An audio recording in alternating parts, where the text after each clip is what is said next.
There are people spending more than $4,000 a year injecting copper peptides into their bodies and rubbing it onto their faces. And I want to be completely upfront with you from the very first sentence. I don't sell these injections. I don't run an IV drip clinic, and I make no money whatsoever whether you inject this stuff or not. So when I tell you that most of that money is being wasted, take it as the view of someone with nothing to gain from saying it. So here's the part that nobody is selling you the needle wants to sit with. Your undisturbed skin and an open wound are two completely different environments. Copper peptides got famous for helping wounds heal, but a wound is a building site full of inflammation. Your face, hopefully, is not. And if you deliberately flood healthy skin with the same inflammatory signals you'd find in a wound, you don't necessarily get soft, bouncy skin. You can get exactly the chemistry that builds scars. Stay with me, because by the end, I'll show you precisely what I would do instead for about 1% of the price.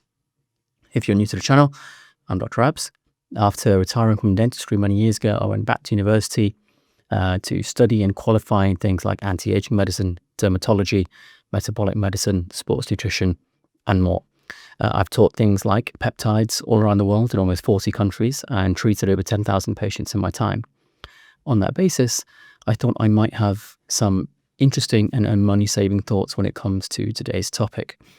So let me explain what this molecule actually is, because the name makes it sound more exotic than it might actually be. And GHK copper is just 3 amino acids: glycine, histidine, and lysine, holding onto a single copper atom. Picture a tiny delivery van. The peptide is the van, and the copper is the parcel it drops off at the sites in your skin that build and repair tissue.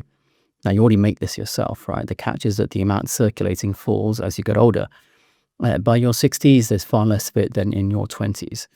I'm not going to throw a precise percentage at you, because honestly, the human data here is thin and messy. And I'd rather underclaim than quote a number I can't stand behind. The difference is, the direction, is real though. Less of this molecule with age.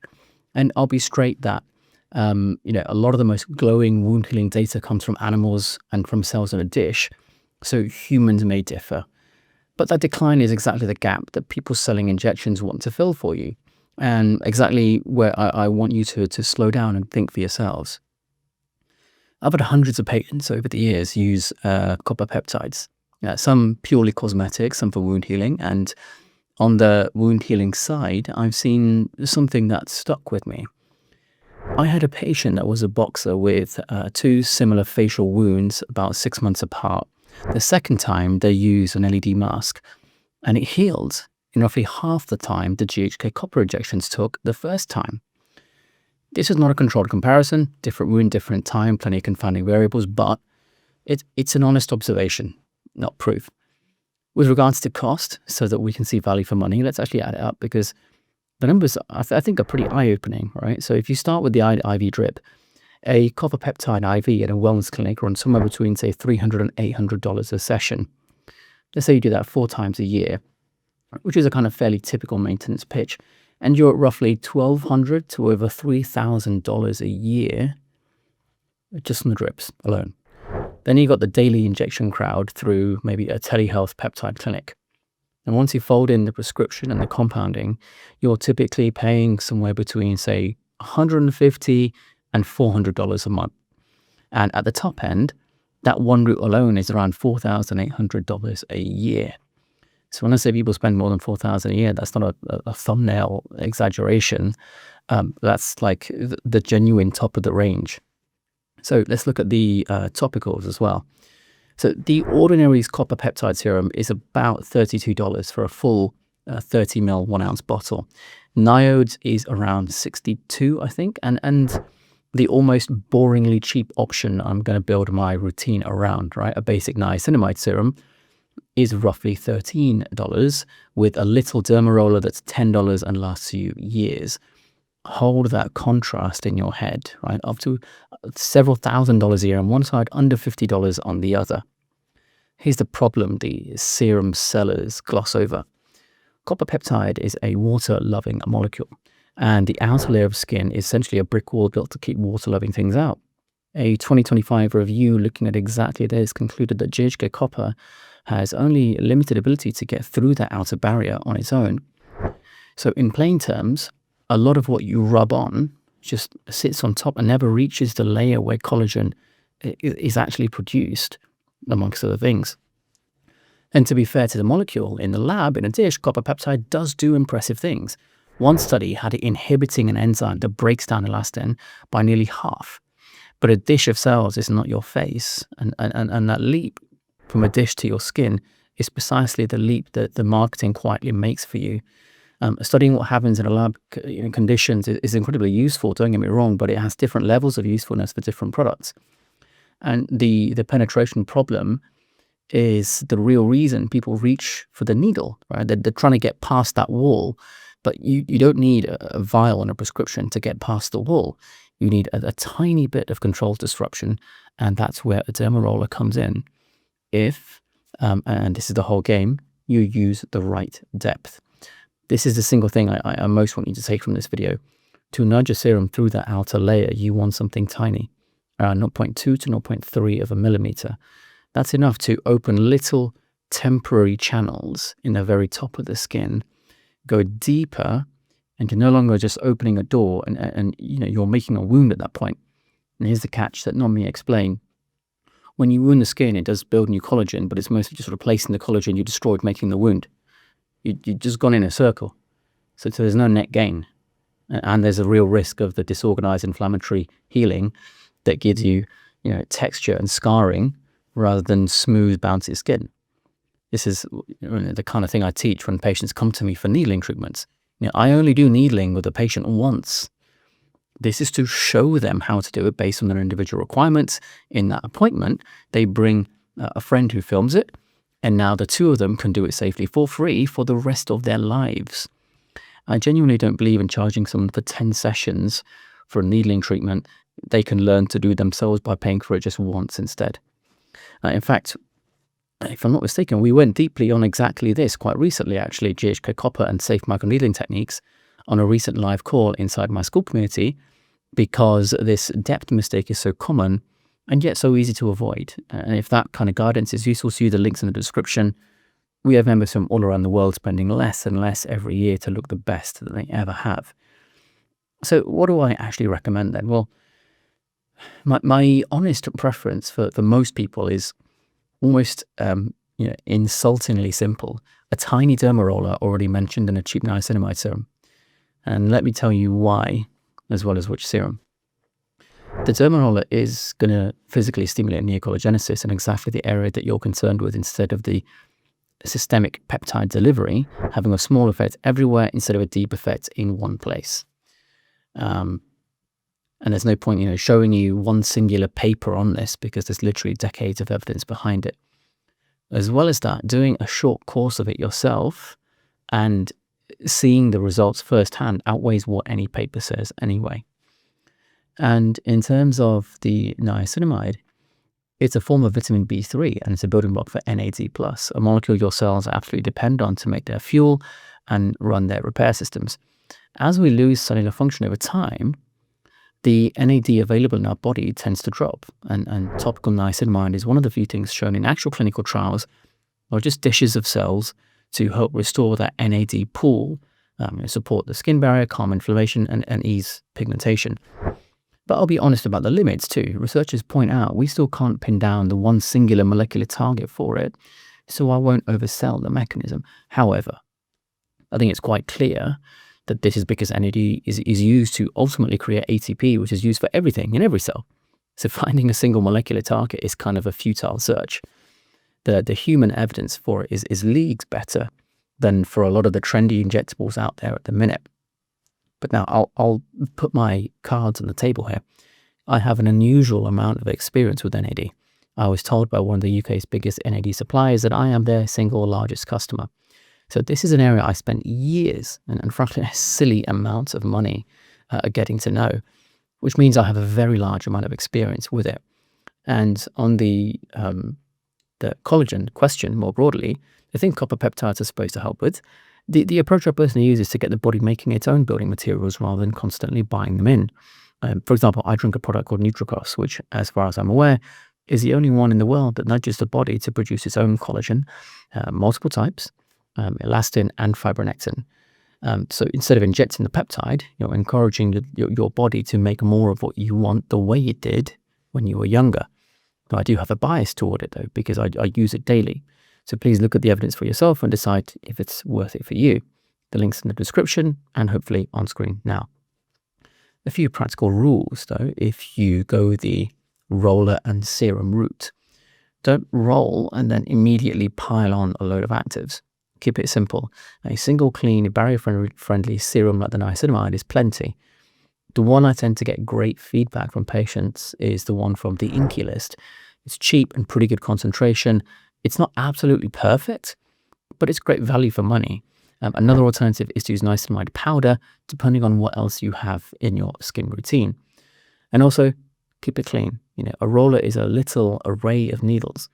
Treat it with the same respect you'd give anything that breaks the skin. Disinfect it, let it dry, never share it, and don't go hunting for blood. If you're bleeding, you've gone too deep, back the depth off. Gentle and consistent beats aggressive and occasional every single time. I have an absolutely massive microneedling guide on my channel, which goes through things like this before you start. So give that a watch if you think you'd like to get going with this, and I'll leave a link for it in the description for you. I also want to speak directly to women going through perimenopause for a moment, because this is where the marketing gets more aggressive, and I don't want you to fall for it. There's old research from, I think, maybe the 80s and 90s showing collagen drops in the years after menopause as estrogen falls. I would take those papers fairly lightly. They're small. There are so many tangled variables in aging skin that they're almost impossible to control for.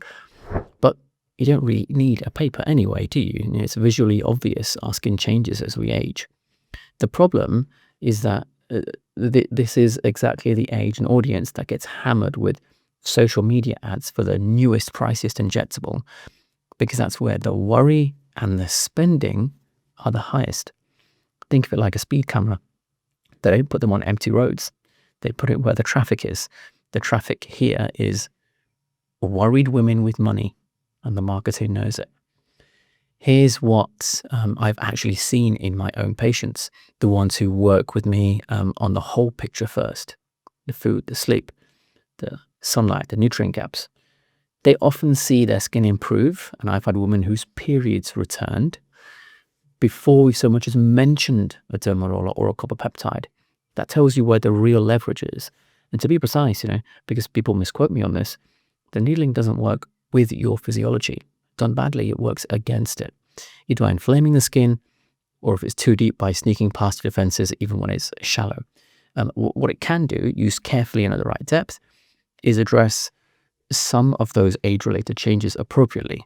And I think that's a more honest framing. Now, let's talk about why I'm specifically cautious about the injected and IV routes beyond the cost. When you swallow copper in your food, your gut acts as a gatekeeper. It lets in what you need and regulates the rest.